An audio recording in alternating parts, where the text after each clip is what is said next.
It's this Elijah in verses 8 through 16 of chapter 17 that he has the faith to believe that after his room service goes on strike, to believe that God, as God is relocating him to Zarephath, that a widow has been strategically positioned to provide not only for him, but herself and her son through provisions that are not yet present, but will be available when needed. I said something, I better give it to you again.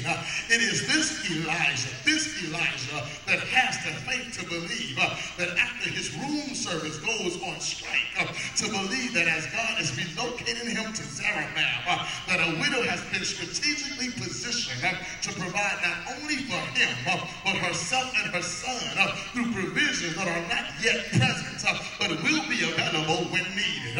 Is there anybody here this morning that says, I don't have it now, but I'm not worried. When I need it, my God will provide it. I wish I had some ride or die people here this morning that said that's the type of faith that I have, that my God will meet every need when I need to have the need fulfilled. Oh, come on, tell somebody, my God's going to make a way. When I need to eat, there's going to be food there. When I need to pay a bill, there's going to be the money there. When I need to go back to school, there's going to be a scholarship there. When I need a new job, there's going to be an interview there. Whatever I need, my God shall provide. When I need, I may not be able to see it right now, but just because I do not see it right now does not mean it's not in the atmosphere. That's what it means then, to walk by faith and not by sight. Baby, I don't see the house yet, but I'm getting some boxes ready because I'm getting ready to move.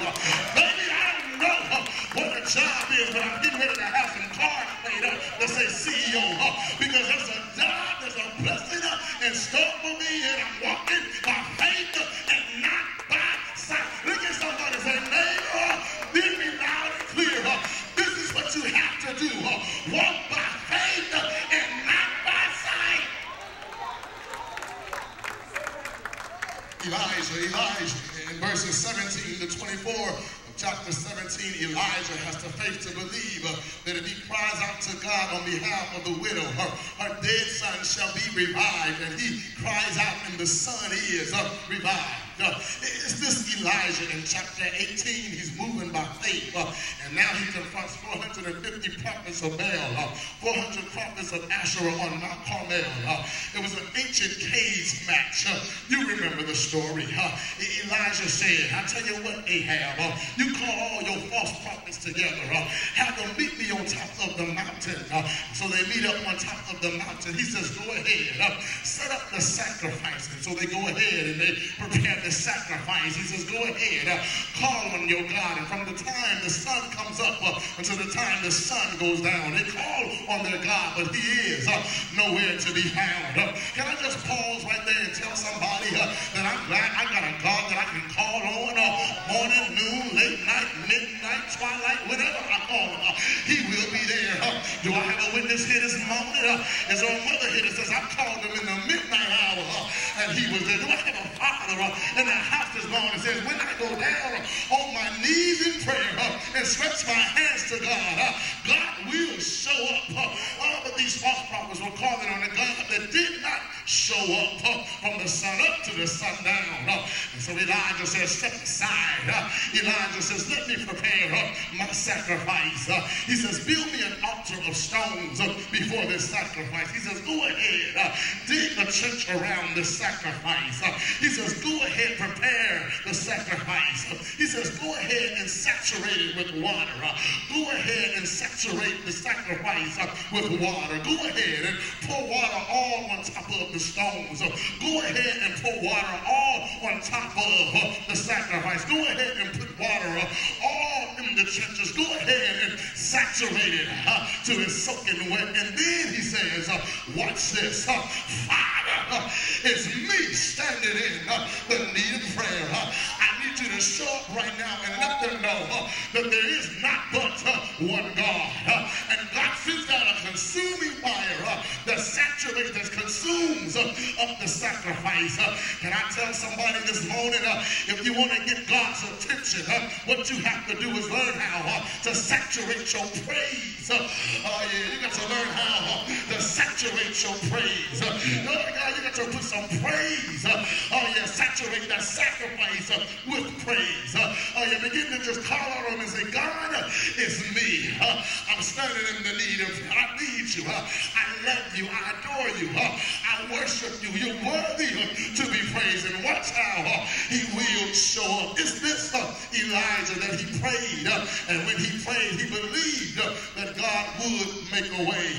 Can I tell somebody this morning that when you pray, you have to believe that God will show up. In fact, I think there's some people here this morning that says, I don't have time to play games.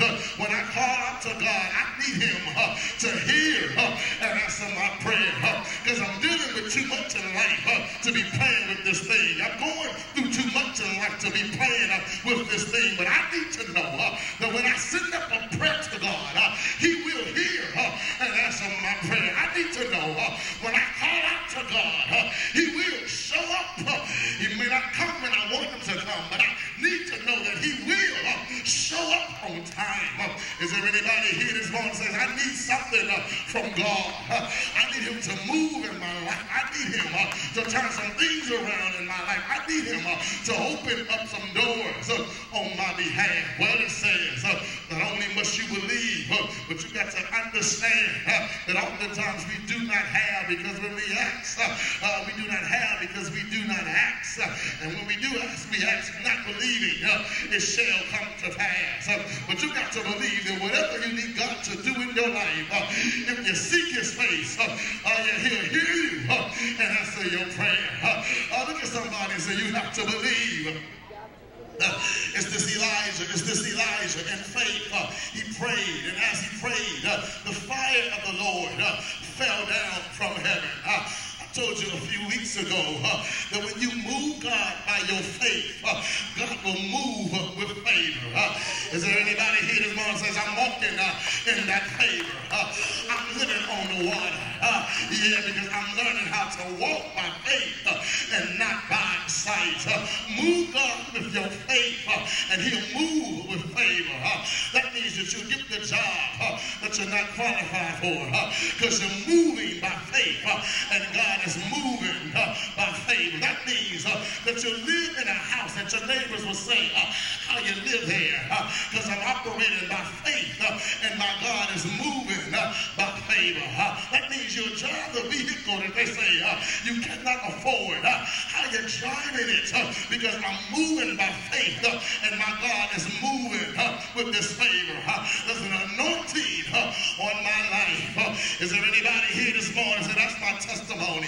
There's an anointing on my life. Look at your neighbor and say, neighbor, oh yeah, this is your blessed day because you messed around and sat next to somebody who's highly favored. You messed around and sat next to somebody who's been blessed by God.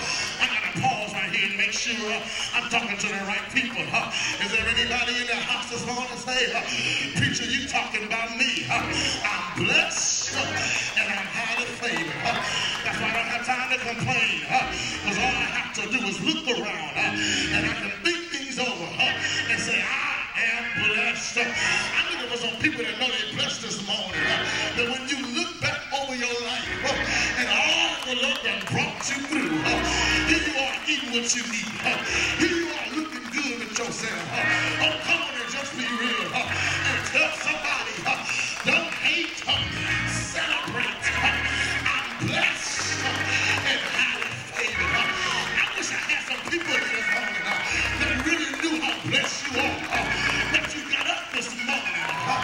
That you got in an automobile this morning. And some clothes to throw on your back. I wish I had some people here this morning that really knew how blessed and highly favored you are.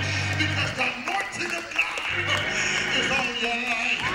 Shake somebody's hand and say,